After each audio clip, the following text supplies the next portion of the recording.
It's the ultimate internet debate.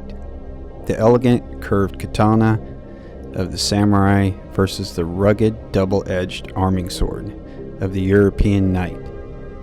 Pop culture tells us the katana can slice machine gun barrels in half, while the European sword is just a clumsy metal club. But history tells a completely different story. Today we're stripping away the anime and the Hollywood myths to look at how these two legendary blades actually stack up in engineering, metallurgy, and the real battlefield combat. Let's start with the physical blueprints. The arming sword, often called the knightly sword, gained prominence in Europe from the 11th to 14th century. It's a straight double-edged weapon, designed primarily for one-handed use. It features a pommel crossguard to protect the hand and the heavy pommel at the base to counterbalance the blade. The katana, evolving fully by the Muromachi period in Japan, takes a radical different path. It features a gentle curved single-edged blade, an open circular handguard called a tsuba, and a long grip meant primarily for two-handed use. One is a straight, nimble geometry built for both cutting and thrusting. The other is a dedicated curved slicing machine. The real magic and the biggest myth lie in how they are made. Because iron ore in historical Japan was filled with impurities called iron sand, Japanese smiths had to fold the steel dozens of times just to make it usable. They pioneered differentially hardening. They coated the spine of the blade in thick clay and left the edge exposed before quenching in water. The result, a hyper-hard edge that stays sharp, backed by a softer shock-absorbing spine.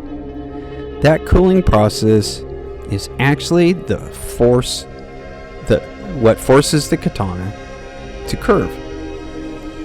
Meanwhile, European smiths had access to abundant higher quality iron ore.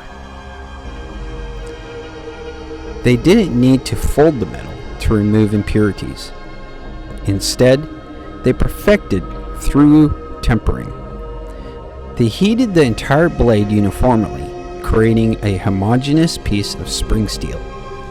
An arming sword can flex dramatically out of alignment and snap right back into place without bending or breaking. So, the katana is incredibly hard but brittle. The arming sword is resilient, flexible, and tough. A sword is only as good as the armor it's built to defeat. Neither weapon existed in a vacuum.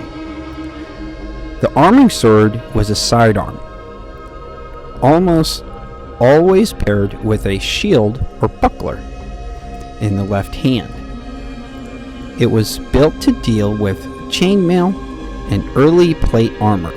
If a knight couldn't cut through your mail, they used the stiff tapered point of the arming sword to thrust cleanly into the gaps of your armor.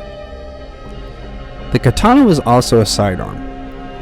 Samurai were primarily horse archers and spearmen first. It was optimized to fight against Japanese lacquered iron and leather scale armor. Its curved geometry acts like a continuous guillotine as you strike. The blade naturally slides along the target, maximizing the depth of the cut against unarmored or light armored opponents. If you put a katana up against European heavy plate steel armor, it would chip or shatter.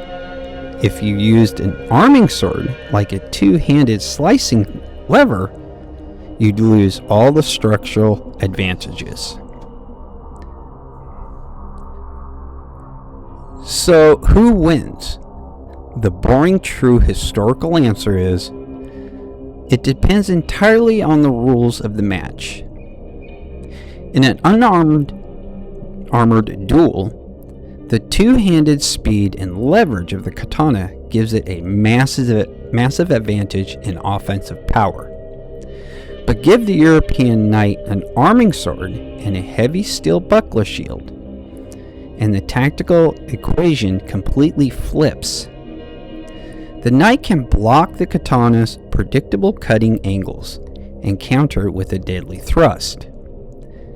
They are both brilliant pinnacle achievements of engineering, perfectly adapted to their own battlefields. If you had to step into a historical battlefield tomorrow, which one are you grabbing? Let me know down in the comments. Drop a like if you enjoyed this historical breakdown, and subscribe to the channel, because next week we will do Nodachi versus the longsword.